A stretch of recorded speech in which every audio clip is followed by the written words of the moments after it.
Bueno, Kutxabanken geroko ibilbidea zeo zer esan dut hasieran eta ez dut errepikatuko. Egin beharrekoaren inguruan, nik uste dut, bebai nolabait esan dut, ez da? Gakoa da, honi irtenbide emateko alderdi politiko horien zuzendaritza, ez?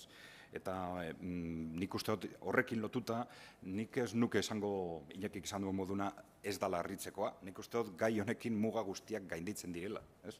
Eta eskuma, ezkerra, zentroko alderdiak dagoz leku guztietan, baina nik uste dut hemen Kutxabankekin gertatzen ari dena, gure sistema finanzieroekin gertatzen ari dena, hori ez dela inun gertatzen.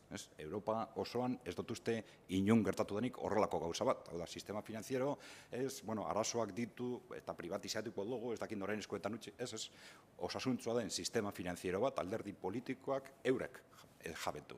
Sistema finanziero horretaz, hori da gauza bat, ez dela inun ikusi. Inun ikusi, eta guk esan dugu behin baino gehiagotan, honek estrukturalki modu oso lotxagarrian usten gaituela Europa osoan. Alderdi horiek, eta nik uste hori esan behar dela, pikutara bidaltzen ari direla, prozeso, operazio honekin hainbat hamarkada lanean, edo teorian lanean, ekonomia regalaren alde, industriaren alde, eta bar.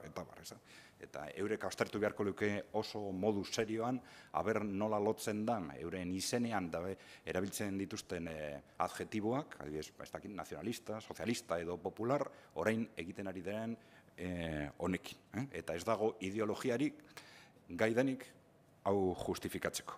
Ez da gai ideologiko bat behin eta berriz esan dugun moduan. Nik uste dut oso importantea dela, ez bakarrik zuzendaritza, eta alderdietako afiliatuak be lotxatuta sentitzea horrein egiten ari darenekin.